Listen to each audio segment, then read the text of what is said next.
they're not just trying to go and be criminals or do messed up things. People are trying to survive. People are trying to support their families. And that's what's just so fucked up. And if we gave people an option, another way, more jobs, more education, so that they could support their families, then maybe we wouldn't have everybody in the prisons. But guess what? They want us in the prisons because that's how they're going to make money. Oh, yeah, and they keep them full. And we've built more prisons in 1 year than we have built schools in the last 10, 20 years, bro. It's just so... Like, and it is a system. And they look at your kids saying, okay, the dad is here, and in 10 years we'll have you.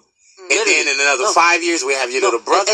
And we're preparing everybody to go to prison through the schools. Yeah. It's like, oh, okay, the people that are not doing good in the grades, oh, you're doing like this, oh, you went to the detention, da-da-da-da. There's too many correlations between public schools and prisons. The fact that you have the long hallways, the fact that you have a fixed response to authority, the fact that, oh, there's a specific time when you can go outside and play, and then there's a specific time that you can come back in. And the way that you're notified with that happening is through the bells. They're subconsciously getting you to have a fixed response to authority and understanding what it's going to be like when you are in prison. It's like, no, when you're here, you have to listen to me. I'm in charge. Now I'm going to pass you off to this next person is in charge when you're doing this. And it's like you have these fixed response to authorities, and then you know how to and it's just like, oh, okay, you went to school. All right, you already know how it's going to go in prison. You got the bells. You got the times where you can go out when you have to come back in, and then you have your authority figures that you have to respond to. You've already been trained for this. For your whole life, you've been bred for this. Yeah.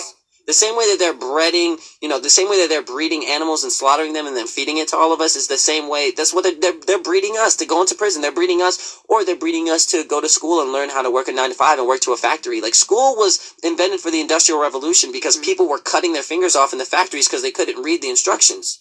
So they were like, oh, people are literally killing themselves in these new factories because we just discovered how to do all of this stuff. So put them in school 9 to 5 so they get used to waking up 9 a.m. and then finishing at 5 p.m. They get used to the bells. They have the bells in the factories too. They have the times where you go